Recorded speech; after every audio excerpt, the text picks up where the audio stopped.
that a state as tiny as Connecticut could really have two very different types of lifestyles. But believe me, there is a big distinction between northern and southern Connecticut. You can almost draw a line through the middle of Connecticut to explain the differences in the northern and southern parts of the state. Though realistically, I think it's more like 2/3 of Connecticut is really considered northern Connecticut and the bottom third is really the southern part. Here's a breakdown of the key differences between northern and southern Connecticut. Number 1, the geography and landscape. Southern Connecticut is bordered by Long Island Sound, offering beautiful coastal views, beaches, and waterfront towns. This region includes cities like New Haven, Bridgeport, and Stamford, which are all right on the shoreline. Some people might poo-poo it because it's on Long Island Sound and not on the true Atlantic Ocean. I know, it's definitely more tranquil and doesn't have tons of wave activity, but it's still the ocean and it's calming and beautiful to be around. That being said, the landscape on the southern part of the state is generally flatter and more urbanized. It's also known for its coastal plains and relatively gentle hills, particularly as you move away from the shoreline. On the other hand, northern Connecticut is quite different.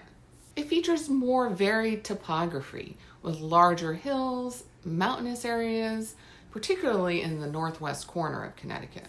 That region is really home to the foothills of the Berkshire Mountains, so it really offers some dramatic vistas and outdoor beauty. There's even some ski areas in the north, most notably Mount Southington, Powder Ridge, and Mohawk Mountain. And in general, the northern part of the state has a more rural, forested feel.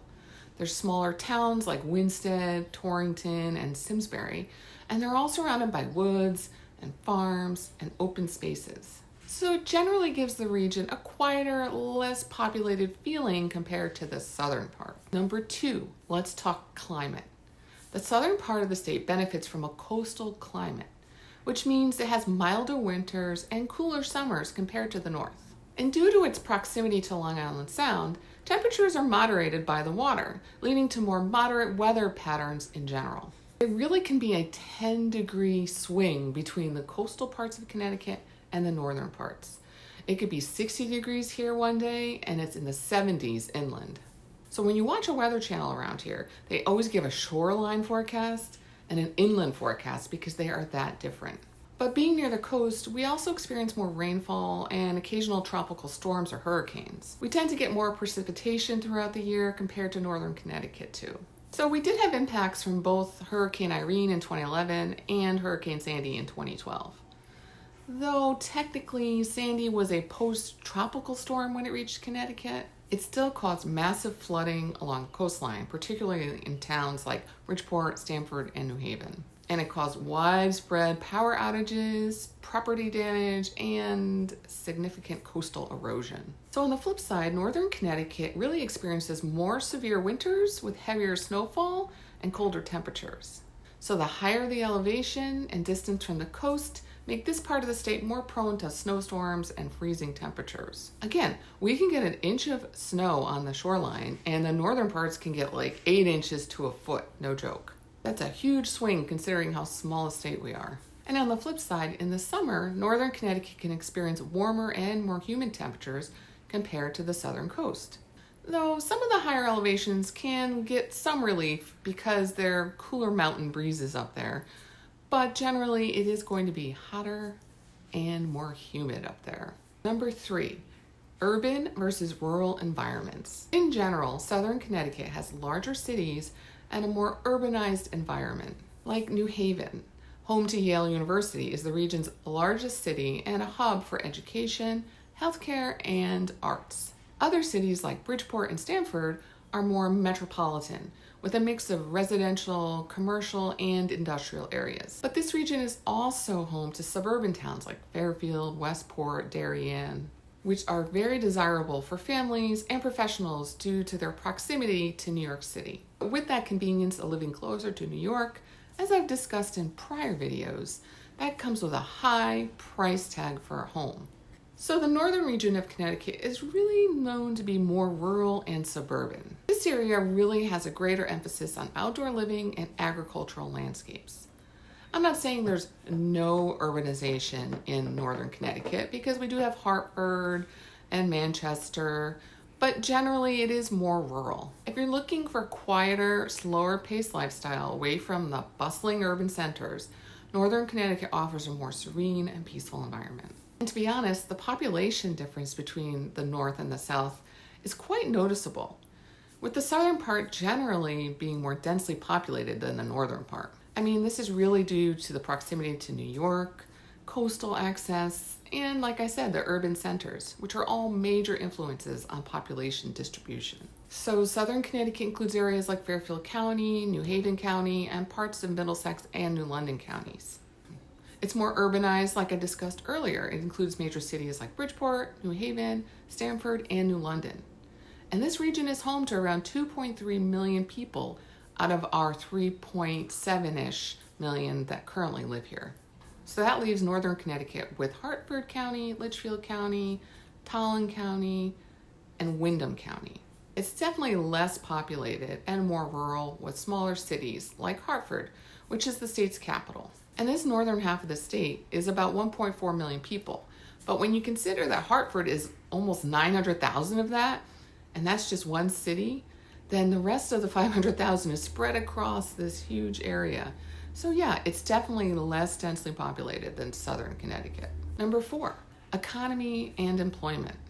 Southern Connecticut is the economic powerhouse of the state. Cities like Stamford are major hubs for finance, insurance, and tech industries. Companies like GE, and I know GE moved its corporate headquarters to Boston almost 10 years ago, but they still have a huge presence here in Connecticut. And then there's Charter Communications and WWE, all in southern Connecticut. And New Haven is also a center for healthcare and higher education, with Yale University and Yale New Haven Hospital providing numerous jobs in those sectors. Northern Connecticut has a strong manufacturing base with companies in industries like aerospace, for example, Pratt & Whitney. And the region is also home to several large universities, most notably University of Connecticut, which provides employment in education, research, and healthcare. While the economy in the north is more focused on traditional industries, the cost of living tends to be lower than in southern Connecticut. So that makes it more attractive to families or those looking to work remotely who are seeking a quieter lifestyle. Number 5, cultural and recreational attractions. Southern Connecticut has a rich cultural scene, especially in New Haven, which is known for its vibrant arts and theater scene. They have Shubert Theater, Long Wharf Theater, and the Yale Repertoire Theater. They also have world-class museums like Yale University Art Gallery and Yale Center for British Art. Southern Connecticut also has several music festivals and food events.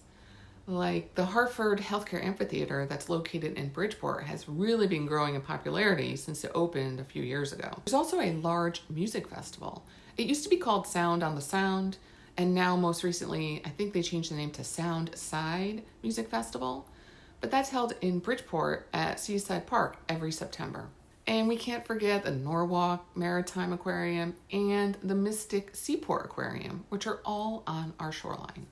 In general, thanks to the proximity to Long Island Sound, the southern part of the state offers great opportunities for beach activities, boating, and seaside dining. Towns like Milford, Westport, and Greenwich attract visitors seeking a beachside lifestyle.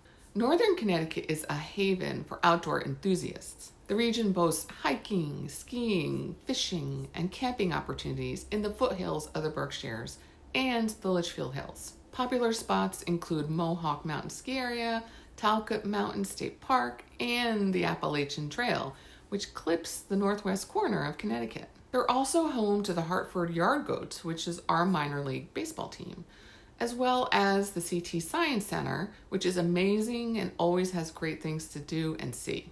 And you can't forget about UConn, because Rentschler Field, where UConn plays football, is in northern Connecticut, as well as Gamble Pavilion, where UConn plays basketball. Go UConn!